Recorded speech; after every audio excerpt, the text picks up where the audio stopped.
Hello everybody and welcome back. As always, I am Mateo311 and this is your channel for everything VR related. So today we are checking out the highly anticipated Stranger Things VR. Now I'm going to let you know everything you need to know about this game, the basic information, who it's right for, what the gameplay is all about. But the first thing I want to say before I get into anything is, luckily this is not a cash grab. They didn't just take the Stranger Things name, slap it on a mediocre game and expect to make money. That was my biggest fear, and I'm very happy to say that is not the case here. So now there are, of course, links and timestamps if you want to skip ahead to any part of this video, but let's just start off with the basic information. Stranger Things is currently available for the Quest 2 and up for $29.99. It's a single-player story-driven experience set in Netflix's Stranger Things universe. Similar to the series, and despite this game's cartoonish graphics, this is definitely not a kid-friendly title. In fact, it's rated teen in the US and PEGI 18 for those in Europe. At its core, this game is a story-driven experience that adds plenty of additional background information to the overall series storyline. Now, there is a fair amount of combat and wandering that breaks up the game, but this is primarily an on-rails interactive experience. Now, I know there's a stigma associated with the term on rails, but here it simply means you can't change the overall storyline. It's written already, and you're basically here just to take it all in. The campaign's roughly 4 to 5 hours, broken up into 9 separate chapters. On the normal difficulty level, the game offered up minimal challenge, so if you're looking for some harder combat, make sure to turn this up. But like I said, combat just isn't a major focus of this title.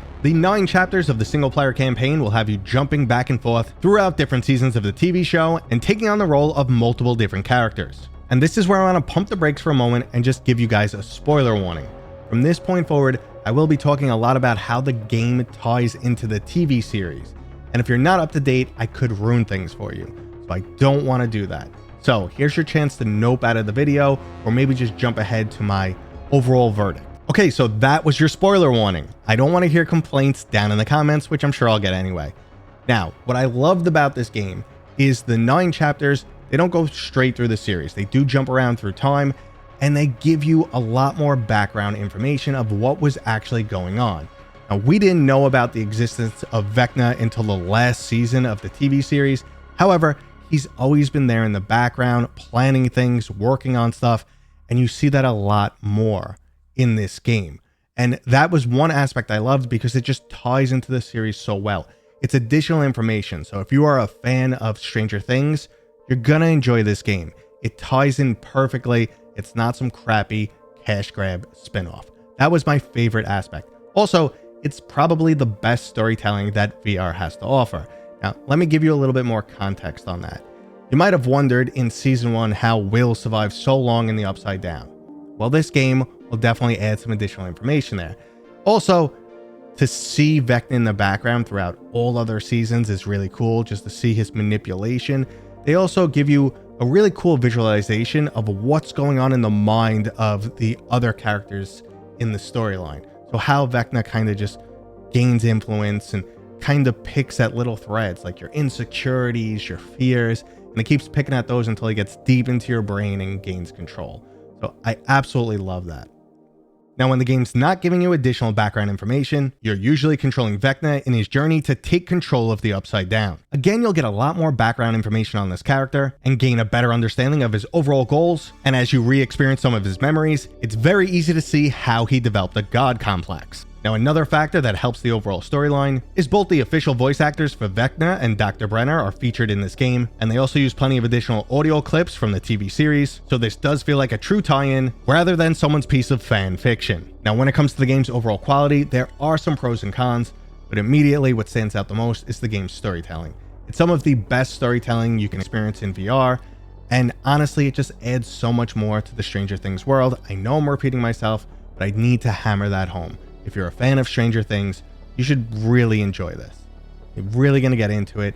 It just features a lot of really cool moments. Now, when it comes to combat and locomotion, overall it's good, but nothing amazing. Roaming around as Vecna, spreading your vine-like infection, which then gives you the ability to basically fly around, as the vines will attach to you and deliver you from point A to point B. Plus, you could also launch yourself in multiple different directions. And of course, you have telekinetic powers to not only fling things at your enemies, but also do some iconic Vecna bone snapping.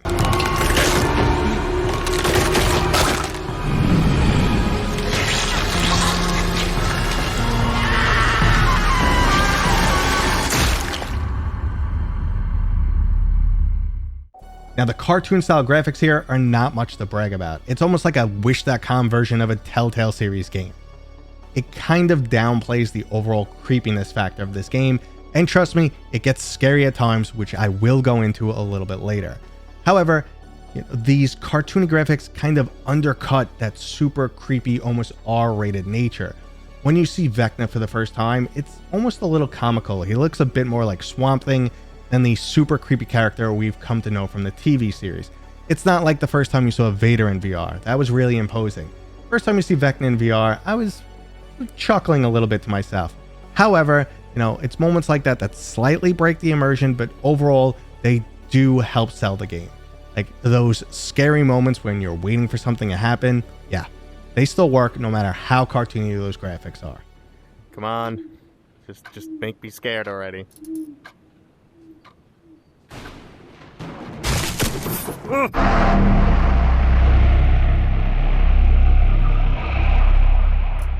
don't like this one bit. No.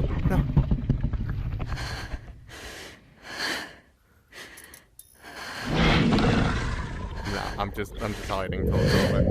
No. Oh, that was awesome. That was awesome.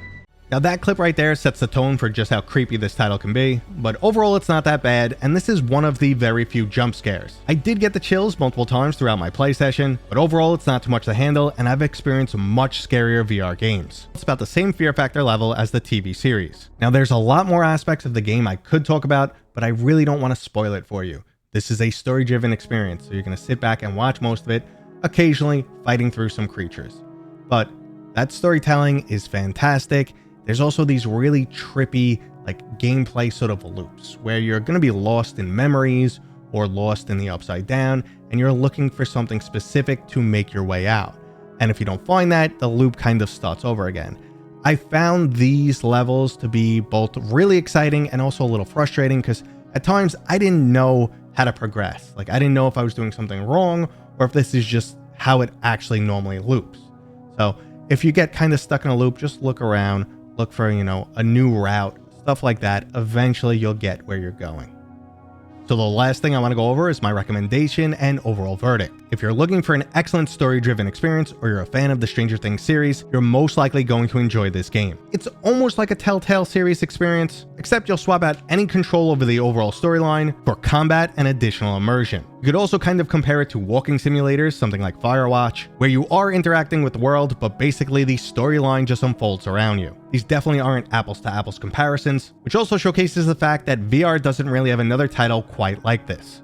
Now I rate my games based on the overall fun factor, the game's quality, and the overall value. Now story-driven experiences are not for everyone, but I have to say this one's truly excellent and nails the fun factor. The overall quality level is exceptional with some of VR's best storytelling, solid combat and locomotion mechanics, and I'm happy to report just about 0 bugs. Only issue I experienced in this entire game was I occasionally clipped through a wall as Vecna in the Upside Down. It was momentary and non-game breaking. Now on the value side, $30 may be a lot for only 5 hours of content, but in this situation, I would say you get what you pay for. It's 4+ truly high quality hours of gameplay, and then you get 2 mixed reality chapters that in my opinion is more just a novelty, where you open up portals in your room and creatures come out, or you get the glimpse into iconic locations from the TV series, but overall it's a bit shallow like most AR experiences are right now. Now to go ahead and drop an official review score on this title, it's gonna be an 8.2, a very solid score, especially if you're someone who's into this genre. Now it's actually been quite a while since I did a full review and gave you guys a score,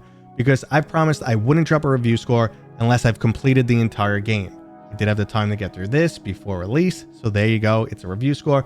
But lately I've just been giving you guys overviews, which I know a lot of you requested. I know you guys wanted me to cover more games, just give us, a basic overview rather than playing through just one game from beginning to end and giving a full review score. I'm going to do whatever, I can, what's available to me based on my time. But yeah, I do like doing both, guys. I hope you enjoyed this video. If you did, go ahead and give it a thumbs up. If you have any additional comments, drop them. I'll do my best to answer you. And I'll see you on next time.